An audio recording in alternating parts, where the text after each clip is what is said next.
YouTube?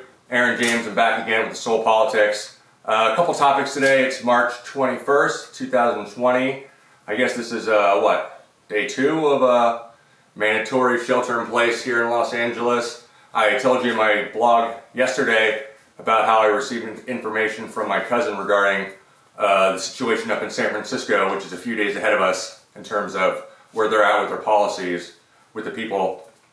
I told you that he anticipates, based on this letter that his wife received, who's a nurse working up there and dealing with us on the front lines, that they think that you have to carry this letter very soon. They're going to start enforcing that. And all you have to do is just look over in Europe and see what's happening there to sort of predict what's going to happen here. You know, I'm still one of those people, and I have members of my family who are optimistic that maybe we can avoid a similar situation to Italy here. I'm less optimistic, honestly, but I'm open to that possibility as well.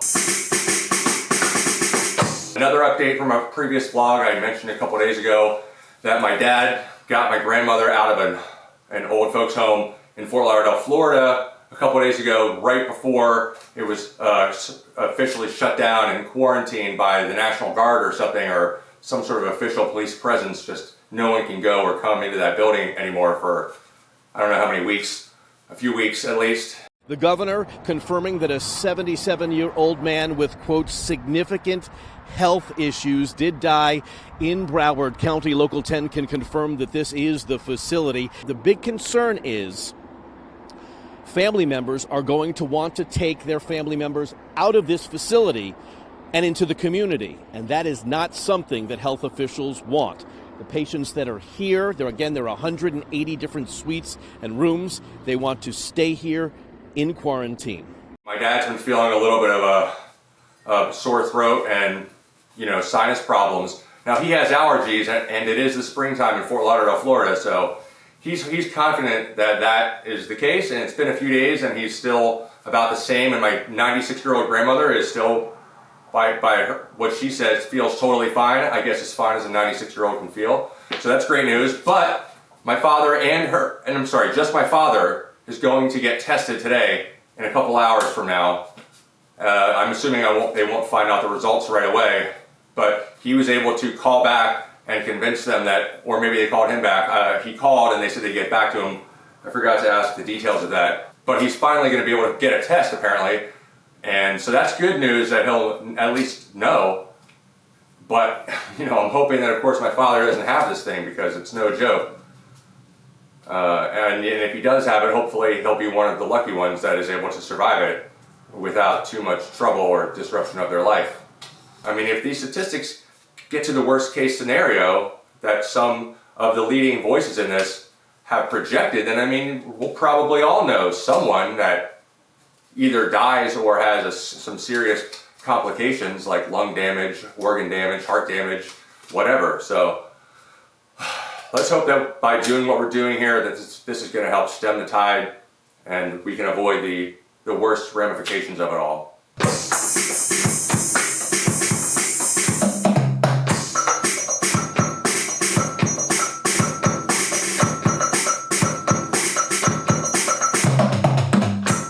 So, yeah, it's a crazy world out there.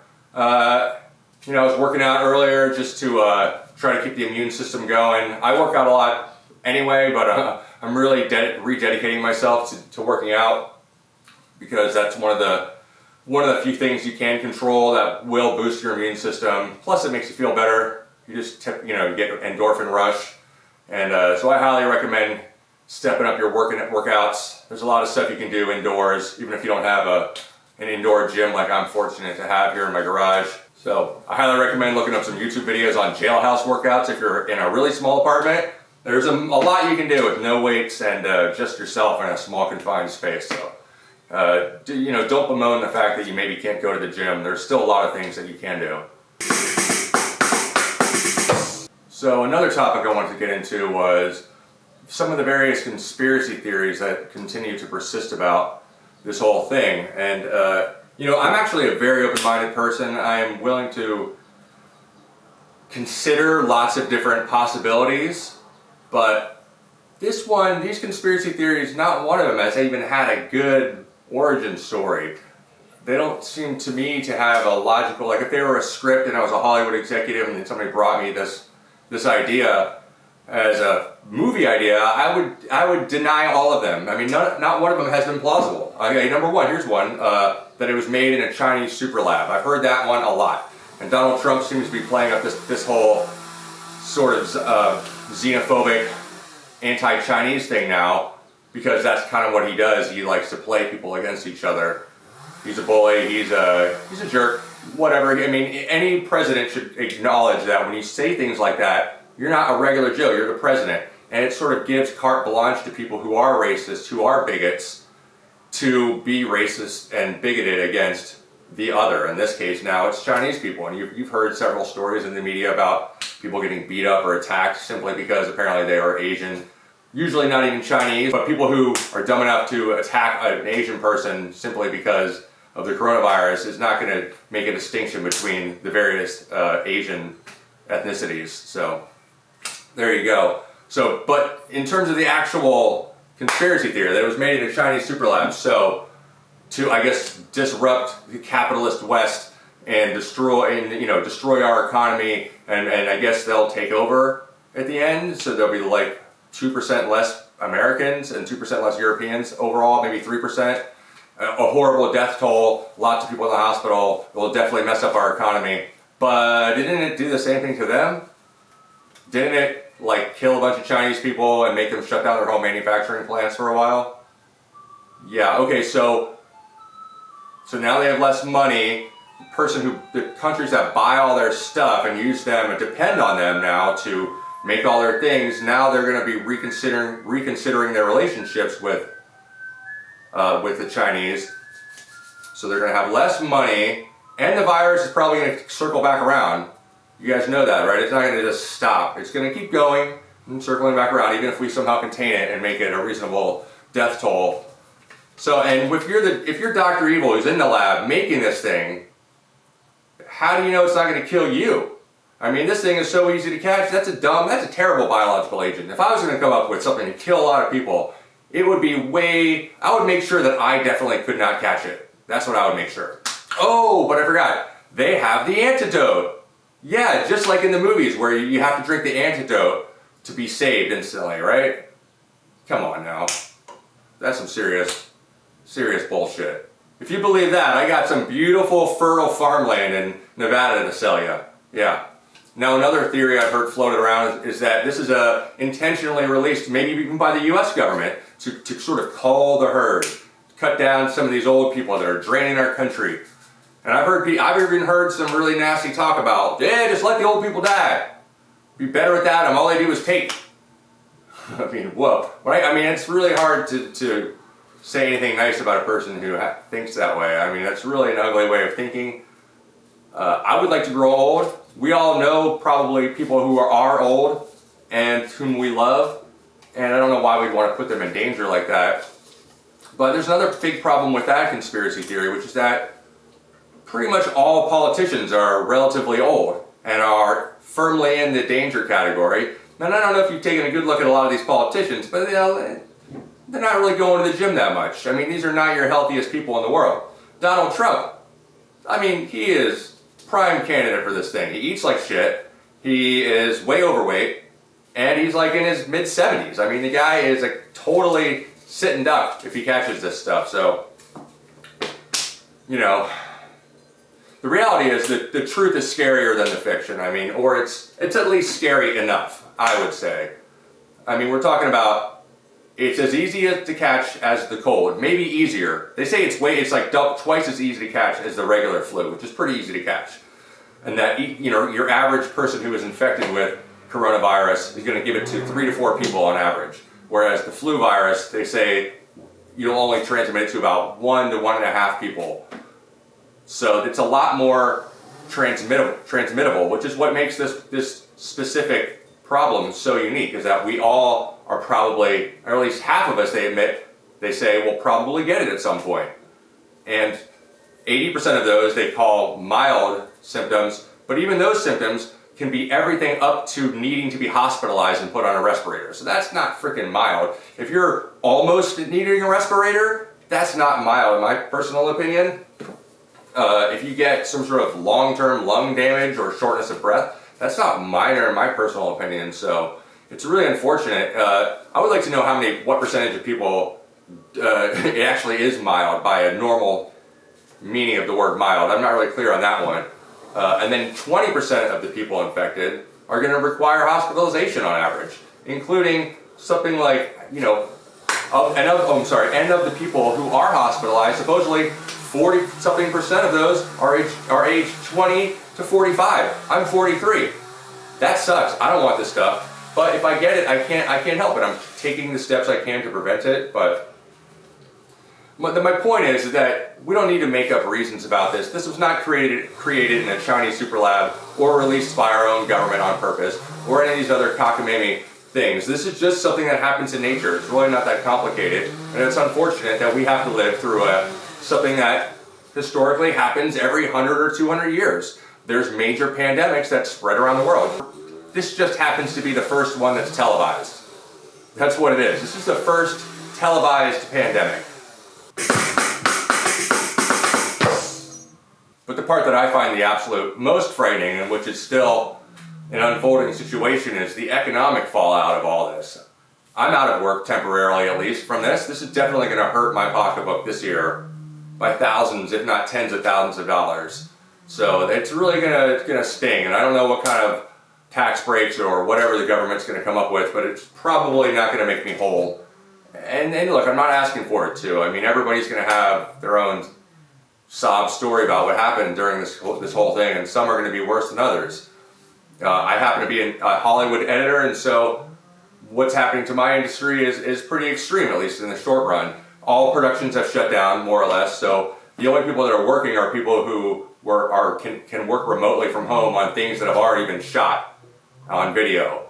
And so other things, the show I was going to work on next was about to shoot, had not yet shot, and so now here I am at home as they're trying to figure out if they're going to be able to continue on with the show anytime soon. I'll let you know.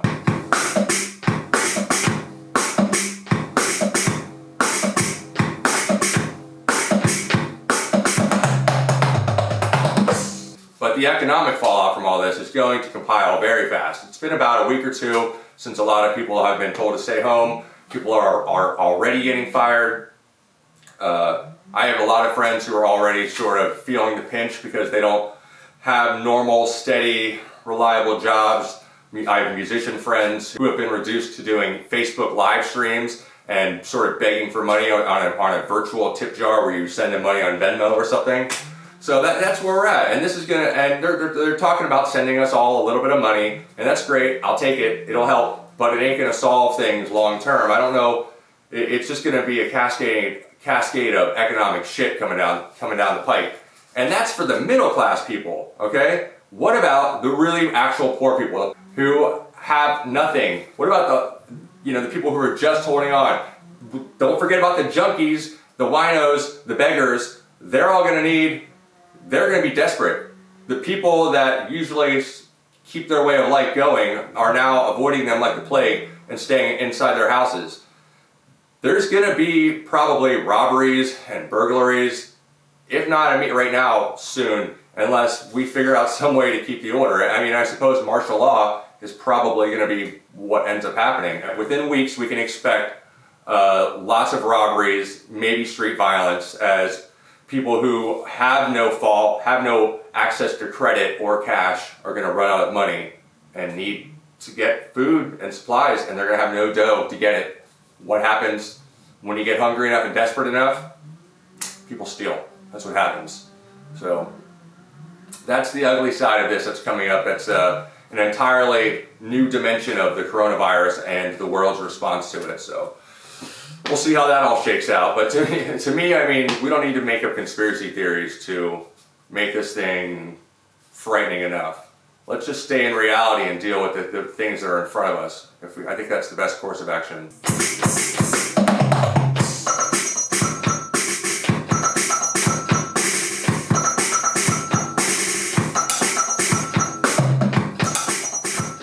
And it's also important that we don't forget the historical precedents of this thing.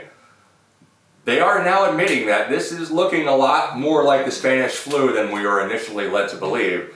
The mortality rates are looking barely less. Now this thing doesn't kill you as fast, so maybe it's a little bit less scary than the Spanish flu, which could kill you within 24 hours if you're feeling symptoms. But the actual case fatality rate there's some debate. Is it 1%? Is it 2%? Is it 3%? Now, like most estimates of the Spanish flu, where I think 2.5% of people who contracted it died. So, and that killed a lot of people, and that messed up society for a while, for a couple of years there. So now we have a lot more people, and again, it's televised, and so people have a tendency to panic more just because that's human nature. When they see everyone else panicking, they panic as well. So we have to consider that maybe now the Spanish flu is something that we should consider, and how that went down, and try not to learn our lessons from that tragedy that happened over about 100 years ago. But one thing that you should remember about this particular situation is that it may not get better. It may actually get worse. The Spanish flu was horrible from the beginning, just like this one is.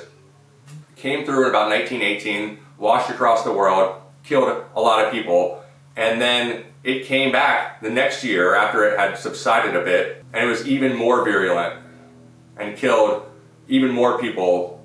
The case fatality rate went way up. So we're hoping that a lot of sometimes the mutations happen and they get less severe and less people die. Now let's hope for that one. Let's hope that's the case. Let's hope that we all can build up a herd immunity fairly fast, and this thing can sort of stop destroying humanity and tearing our whole society apart in a short time. But there's always a possibility that it could get worse, and so we need to be realistic about what we're dealing with. We can hope for the best, but we need to prepare for the worst. So I don't know. So I'm just trying to do my part to protect my family, keep in touch with my family and my friends, and just communicate everything that's going on in my life and here in Los Angeles, and see how this is all going to shake out in the long run. So, got my fingers crossed. Thanks for watching. My name's Aaron James again. This is Soul Politics. I just started this website about a week ago, and I'm trying to add some more production value as I go here and make these things a little bit less dry. So I hope you like what you're watching. If you do, please like and subscribe, and I'll see you tomorrow because I'm trying to do this every day. Thanks guys, be safe.